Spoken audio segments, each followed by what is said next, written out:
All right, another day at the shop. Shocker. So I haven't been doing a whole lot. It's actually already kind of late in the evening, but I was doing a bunch of cleaning because the shop's just an absolute disaster lately, and I got to get a thumbnail taken for the old hot rod, which I'm sure at this point you guys already seen the videos and stuff, but at the end of the video you got to take a thumbnail. So today I got this master, so I think I'm gonna put the master cylinder on and see what I'm going to need for lines and plumbing. I keep a bunch of miscellaneous stuff just on the wall, so hopefully I have enough. If not, I'll order some. Might need the odd fitting, but get it kind of started, get an idea. I just did that 56 sedan, so it should be the exact same. Back here, so I did get a fuel tank, brand new fuel tank. I don't want to screw around with the old one. Now, what I've heard on these wagons, look how good that door closed. On these wagons, you actually got to drop the rear end, or at least unbolt the shackles, to get the tank out. Now, when I put that whatever leaf spring kit in the 56, the stand, it came with a bunch of new U-bolts, which I didn't end up using because I lowered it, so I used those longer U-bolts. So I think what I'll probably do is chop the rear end out, drop it down. These Tri-5s, it's famous, they've ripped the pads off the rear end, so you weld them in. I ordered bushings front and back. They should be here this week for the leaf springs. So I think I'll just take the rear end, the leaf springs, take it all right apart, take it all right out, take the fuel tank out, put the new fuel tank in. Unfortunately, I didn't get the straps yet. They're supposed to be here today. Well, guess what? They didn't show up. So I'll get that. Worst case, I'm thinking I can, as long as the tank is kind of in there and ratchet strapped, I can probably get the straps in after the fact. And then press out the bushings, put new ones in, go from there. So I'm thinking that's what we're doing the next couple of days. A little bit of brake work, pulling the thing all apart, changing the fuel system, and run some lines, kind of getting all that going. All right, let's get after it. Get this thing up in the air. Car's up in the air. So we'll get to the nitty gritty of it. So this is the master I'm going to use. I just get them off like a Nova or something like that with front disc, rear drum. And then I actually get a rear Nova flex line. And so this is our little metering block. So it's pretty simple. We're going to do 2 lines from obviously the front reservoir and rear reservoir. We go into the metering block here, which I believe it'll be front and then rear. The rear will put then fluid out the back, and the front will put it out to these two, which go to the front brakes. Now, I've got all my fittings out. I'm missing a couple of fittings for 1/4 inch, because what I like to do is I'll run 3/16 to both front brakes, and then both that go to the master, or 1/4, and then 1/4 back. Now, I have a bunch of fittings. That's 1/4 inch, you can see, and then these are, no, that's 1/4. Oh, here are my 3/16. So I have 3/16 ones, the hole is smaller. So I gotta get just a couple of fittings. I need one for there, and I'll need one exiting there, and then one at the end of the line where it goes on the flex hose by the diff. So that's very simple. The back here is the back of your cylinder. The push rod from the car, which is right there, which is actuated by the brake pedal, pushes the cylinder, pushes the fluid around. We're good. All we're going to use is these bottom 2 mounts. Hopefully the master will fit around this breather. Might have to figure something out there. This I will take apart on the inside. It's adjustable, so you do have to put it at more, adjust it out further for this master. So I take it all apart, clean it, put some Never-Seez on it, and then jam it back together. I think what I'll probably do, I think I did on the other car, I put the master, or the metering block, sorry, just on the wheel tub. So what I might do is just hang the master and the portioning valve. We'll then decide how we're going to get to our front brake, because I can have the front brakes plumbed to the master. I have enough stuff for that. I'm just missing master to that, and then I don't know if I have enough line on the wall to run to the back. But we'll get kind of started, make a list of what we have to order and pick up tomorrow. Hopefully tube nuts. The problem with tube nuts, everyone has them, but the counter guy doesn't understand what you're talking about, so I usually just get them off Amazon. So we'll do that, and then we'll start pulling the rear end out. Oh, I'm an idiot, and I put it up on stands on the rear end. So So I'll have to rejack it and put it on the frame, but we'll get this in next.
Alright, Meow.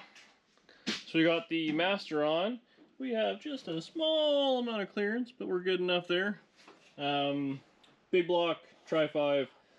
It is a bit of a nightmare to pull valve covers. And really the likelihood of power breaks is limited.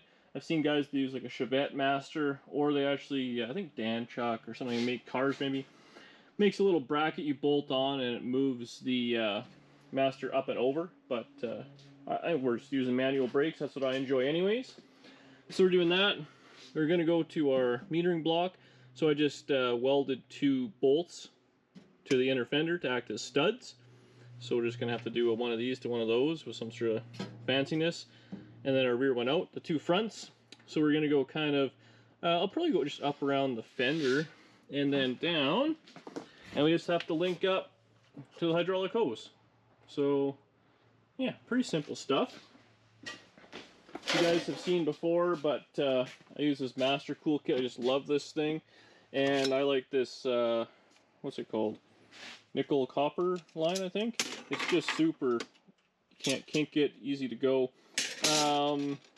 If you rub this non-stop against something steel, it will wear through. So I use a bunch of P connectors, those insulated ones. But all we'll do now is you just kind of put the fitting in to the line. We already kind of have. So we're kind of doing stuff on camera. It's only having one arm. So you just kind of, like give it one of those like an eyeball, and then we'll just kind of run the line to the other one, snip it, we'll pull it out, we'll flare it on the bench, and then we'll put it back together. So very, very simple. The other side, same idea. This is what I was saying.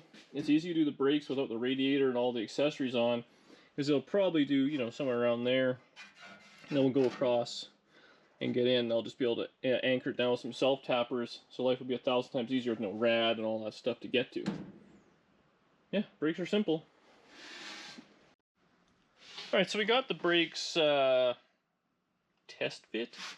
So we got the one, I'm just going to run it like around the wheel tub.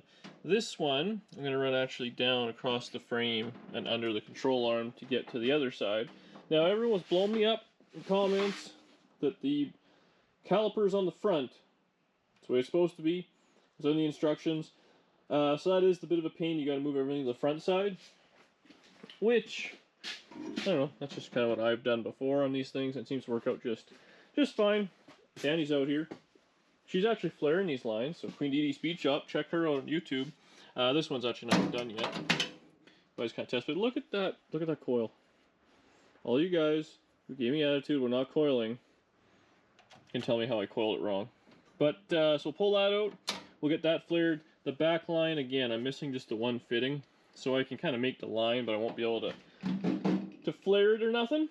But otherwise, brakes are somewhat plumbed. Alright, let's get after this. Alright, well that's where we're leaving the brakes for tonight. I got the other line just kind of sitting in place, but like I said, I need some more fittings. And this stuff's super easy to kind of bend around, so it may not be 100% permanent. But it gives us lots of room, no issues. Like I said, just a few P-clamps will clean that right up. Won't look so bad. The only one I'm worried about is right around there. You want to make sure you kind of give her a hard hard turn so it's not rubbing against the control arm or anything. And we'll be all set. That'll be all. I mean, everything's just loose. I still got to bench bleed the master and all those things. We'll hop to the back now and work till we run out of parts yet again. So we'll drop the diff, and yeah, we'll see exactly what's in there. I think I'm probably just gonna torch everything out, like all the U-bolts and stuff like that. Maybe I'll take out one unit. We'll see what happens once we get under there.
Well, I wouldn't say it went great.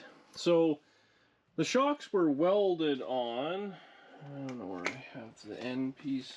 Anyways, I had to cut both shocks off because they were just staked and welded. That's fine. So, the rear bushings, there wasn't much left. I don't think they're doing much bushing. So, they're very simple. They just slide in. So that's no big deal. And then you put your shackle on, top and bottom. So I got those coming. Those are super easy, easy to change. The front one, unfortunately, what they do is they seize inside the bushing, which that one has done. So I will have to Sawzall it out. So I got to measure and get a couple of bolts for that. And then again, when the bushing comes. To get off the back, I ended up cutting the U-bolts, which was a fight. And this side, well, that's not right. So the bolt that attaches them rotted out. So I will have to take these apart, drill that out, put a new bolt in there, and put them back together, which is actually surprising. They look in pretty good shape. They're not even super rotted or nothing. And it still has the clamps front and back. So C-clamp it, drill it out, no big deal. Same with the other side. I did just cut the, I kind of was already like that, but the e-brake cable. So that's that. Now all that's left is the fuel tank, which as you can see is a very strange shape. You know what? I'm gonna get the light and we'll get back and we'll look at it. Look at this, it's been fixed. So much glad I'm changing it, but super weird design. So I'll probably just cut the straps so I can get in there with a torch and make sure I don't ruin those bolts, because I think that'll be a pain to deal with. And when the straps come, they come. Okay, we're on the other side. I figured I'd show you this. So that's where all the rust was from the dog leg, and you see the wheel tub doesn't exist. So that's the last bit of repair I have to do, but I mean, yeah, that's easy and doesn't have to be very nice because it's just a wheel tub. Anyway, where was I? Oh yeah, the fuel tank. So the way it works, that's where the bolt goes, and there's a brace that runs across and it fits in a little keyway. So I sprayed it with some lube. I'm going to spray the other side and let that sit overnight. Maybe I'll try it tomorrow after it sits. See if she comes out. The fuel tank here, it's beat up like crazy. I thought it was supposed to be flat across. You can kind of see the shape of this thing. Kind of hard to get it, but that's the wheel tub for the spare tire. So it wraps the whole way around, and then you can see where the diff, like it actually has a little concave spot for the diff, so it doesn't hit it. So it's a tight setup for sure. But it's just two straps that'll come out, and then one fuel line, which is going nowhere, and then it's got the fill on the other side. This thing is shockingly rust-free in the back here. Like, unbelievable. I actually can't believe, doesn't even make any sense. The shocks go into the trunk, so I'll have to take everything out of there and unbolt those. But I do have new shocks, and then these lines, I'll just redo everything just cause. But new brake lines should be no big deal. And then these little pedestals, I like to re-weld them on, just to be safe. And odds are, if that bolt came out of that one, I'll probably do the same thing here. Just put a new bolt in. And see, I managed to get the bolts loose, but I couldn't get them out of the spring. So I will do that tomorrow. I think we'll finish taking this all apart tomorrow. And maybe if I get some brake stuff, we'll start putting it back together. Or maybe we'll just do all apart video and then a back together video. We'll see what happens. See what availability we have for parts. But that's it for me tonight. I'm hungry. Danielle's making breakfast for dinner. You don't miss breakfast for dinner. See you guys tomorrow. Next day. What are we going to do today? So I actually ended up working late today like a sucker. But when I get home, my brake line and the tube nuts were in the mail. So that was pretty slick. So I made the rear line real quick. And I put the tube nut in the back of the metering block, just so I don't lose it. Or at least now when I lose it and I break down, I'll find it after I buy another one. But, so that's that. Hopefully you guys are happy. Look at all those curls. You guys just blew me up in the last one. I didn't put any for flex or whatever. Because this is a hot rod. Let's be honest. Wheels up in the air. We need all that flex. So,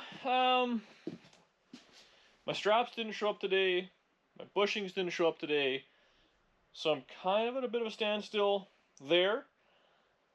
So I think what we're going to do, we're going to just finish taking the rear end out and apart, so we'll just get that all kind of taken care of.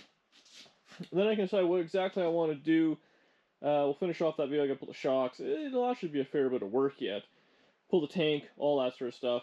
I don't want to mangle those bolts that I was showing you yesterday. Get all that out, then I can start cleaning that up, and while I'm waiting on parts, hopefully tomorrow or the day after, I can finish up the wheel tubs on the inside, so I'll be in the next video doing the wheel tubs, and I guess finish the welding in the back here, because I never did that. So, the wheel tub, and then this section right there, so I'm going to do that on both sides, but then we're 100% done. That's the real rust repair. My only concern is I think the wheel tub does join somewhere in here. I don't want to burn the paint, so I might have to get real creative. But, yeah. We have the lapse camera going. Get the rest of this junk pulled out, wheeled out the side. And I'm going to have to figure out what I want to do with these leaf springs. That will be a bit of a pain, but yeah, story of my life.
You know, it never ceases to amaze me the amount of dirt and junk that's still in these cars after you think you got them cleaned up. Anyways, we got the leafs off. One needs a little repair, the other one's fine. Diff out. I banged out the fuel tank. So this thing has had like a bolt jammed in, and there's a bunch of JB Weld or contact cement or something on top. Inside, I was looking at it's rusted throughout, so that's lame. So here's what I was showing you, or explaining, I guess, about these bushings. So the bushings, there's like a steel sleeve in there, and the steel sleeve ends up rusting the bolt, and then they just don't come out. So I'll just press that out in the press, and then put the new one in when I get it. You know, these damn springs, I put new leaf springs on almost everything, and I like the way this thing sat, I should say. I mean, they're not cracked at all. They look fine. I mean, they're a little rusty, but they're not rusted through, and it's just kind of like surface, they're all scaly. That's gonna bite me and be a fiasco. Oh, so the fuel tank, man, it's got a weird shape. Like, look at this. Oh, I guess I'll use this. So the fuel tank actually sits on top of the well, and then kind of wraps around it. So it's quite a setup. Look at these floors. They're just mint, no issues whatsoever. Where the shocks go through, these always crack. They're not cracked. These tri-5s, they kind of rust around here is pretty common, and it looks all good. A bit of a gamble when I bought this thing. I really haven't been checking, but so far it's working out for me. Put the shackles all back together. So again, I have new bushings for that coming. And the back's all good. Like, it's a sturdy car. This was the trailer hitch. So it's welded to the frame and across, and then it's welded to the bottom of the well. So again, that's why I was trying to lift the body up to do the floor swap. That's what's holding me back. But in the front here, the front of the back, whatever you want to call it. So that's the all these lights I have. So that's where the floor joins, so I can kind of grind that down, and I can seam seal that side to side. Again, I haven't done this little section here, which I'll probably actually do from the bottom. I think that's what I did in the other car. It was much easier. The wheel tub, I can then plug weld in whatever I have to. And then we have this on both sides. So I got to make a little patch panel. I might just run up to there, who knows. But, oh, it's actually double wall, so that's good. I don't want to affect the paint too bad. Yeah, so I just got to make like a little patch panel, extend the wheel well a little bit, plug weld it in there, and then that'll be 100% sealed. And that's the last bit of rust repair I think I have to do. Both sides. That side's actually a little worse, but when you're building a panel, you're building a panel. So really, pretty good under here. I'm actually really impressed. Yeah, well, I got a parts list. I gotta get some bolts and whatnot for that, and again, waiting on parts. Well, I think that's where I'm gonna leave this video. We've got everything out. We got the brakes mostly sorted, which was a big one if it was actually going to fit around the valve covers. We got everything plumbed. All we got to do is run one line back, which is really going to be easy. And I actually ordered fuel line. That's not going to be here for another few days, so I'll run those together just because it's easy. But yeah, so I got to make a list of what I'm looking at. I got to hound my parts supplier tomorrow. Hopefully those damn straps are coming. I think I can probably get the tank up and in and just kind of put a strap, like a ratchet strap or something to hold it while I do my thing, but I still got to screw out the leaf springs, and I'm waiting on bushings. So it's kind of hurry up and wait, which just driving me nuts in the car world right now. But I'm going to press forward. I got to do the wheel tub, so I'll probably do that tonight, actually. So I'll start a new video right after this. Danny came out, and it was supper time, so that's the main reason we're shutting her down for right now. But I figure it's a good place to end, and up next, we'll get the wheel tub sorted, we'll get the fuel tank in, and then hopefully the stuff comes in where I can get the leaf springs back together and the rear end back in the car permanently. And then I got new shocks, they're in the back of the car. I mean, then it's getting there, I have the brakes, all that sort of stuff. So I think that's what we're going to be doing. We'll finish it all up, take it all apart in one video, and put it all back together in the next. Story of my life. But thank you very much for watching. As always, leave a comment below, tell your friends, like the video, all that stuff. I love BSing you guys in the comments. It's good times. So, see you in the next video.